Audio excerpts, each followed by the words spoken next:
Morning, everybody. This is Dr. Sam, and this is walk number 3. Thanks for joining me this morning. It's always great to have you with me.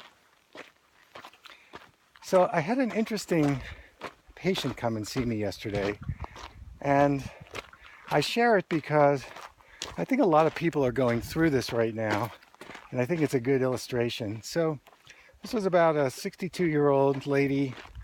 I saw her about 10 years ago, and then she moved up to Colorado. And at that appointment, that was 10 years ago, I diagnosed her with just the very beginning stages of cataracts.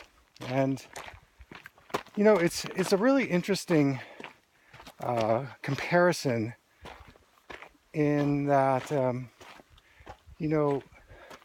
I think in eye care today, that my colleagues sometimes can get a little aggressive and hypervigilant about diagnosing things before they're full blown.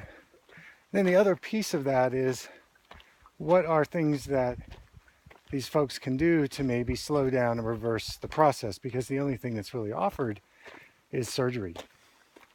So I saw this gal yesterday, and when I did her internal eye health examination, I saw that her cataract had progressed a little bit and also was showing up in the other eye. But she was still able to read the eye chart at 20/20, and she really wasn't having any symptoms.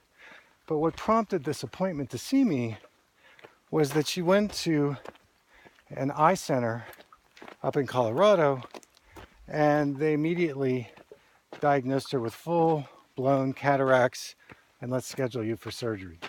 Of course, she was shocked by that, and called me up and drove down to see me. And basically, she's really far away from needing surgery, but she wanted to know what could be done. And as I say a lot about, cataract development, I see it as a metabolism problem in the lens of the eye. And basically, a cataract is an accumulation of free radical damage that begins to collect because we don't have as much oxygenation and hydration in the eye tissue. And the lens of the eye is a pretty vulnerable part of the eye tissue because it relies on circulation indirectly. There's no blood vessels that go directly through the lens of the eye. So, we put her on a protocol of homeopathic eye drops and high-level antioxidants, glutathione, vitamin C. These are all great nutrients that the lens needs to stay healthy. I also talked to her about dietary absorption because she was having some issues there. And more I'm seeing this connection between how we digest our food and the inflammatory response that it creates, not only in the eyes but in the body. But it starts to show up in our visual system as different kinds of eye disease.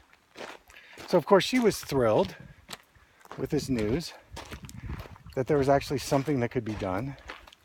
And I put that out to all of you that you don't have to live out your diagnosis, and cultivate a relationship with your doctor, whatever it is, and ask questions and do your research, because the body does have an inherent ability to heal itself if you give it the right nutrients.